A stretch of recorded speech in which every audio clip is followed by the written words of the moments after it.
I love Mikel Arteta, but he's almost spoiling his job with his own hands.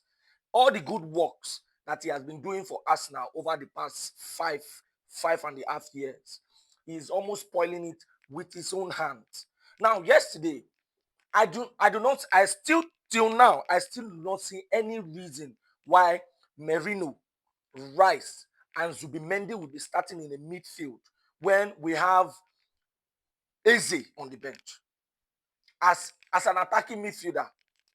Now you are playing three defensive-minded players. Merino, a defensive-minded player by position. Zubimendi, a defensive-minded player by position.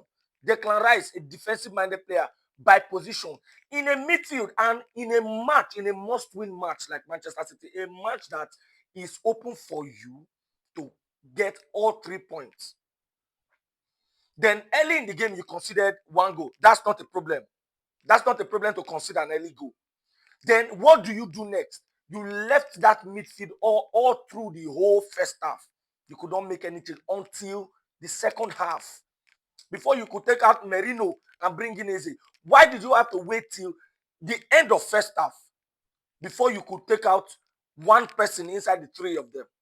Of course, Merino was not supposed to start. You don't have to start Merino. There is no sense in starting Merino. Now, let's backpedal a little bit down to when Arsenal played Liverpool. Now, in that match, Madueke was by far Arsenal's best attacker in that match. By far was Arsenal's best forward man in that game. Now, yes, we considered late goal around 80-something minutes. Now, I still do not see any reason why Arteta took out Madueke in that game. And who did he bring in? He brought in Max Dowman. It's a 15-year-old to play against who? To play against Van Dijk. No, I make it make sense. To play against Kekes. Make it make sense. To play against what is the Robertson. To play against Konate. And of course, the goal scorer of the match to play against Szoboszlai in that defense line. Now, not to talk of the likes of Gravenberch that are defensively good. Now, the way they shoved that boy off the field many times than not, every time he got the ball, you will be shocked.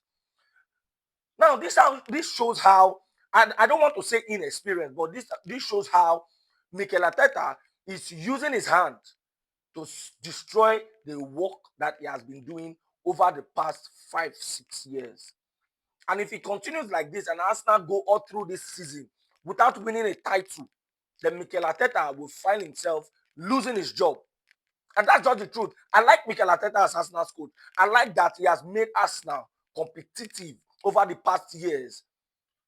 But you have to crown that with a trophy. And how to win a trophy, you need to make credible decisions. You need to make good decisions. Because if you don't make these decisions, how then will these players give you, the desired result? How then will these players give you the desired result?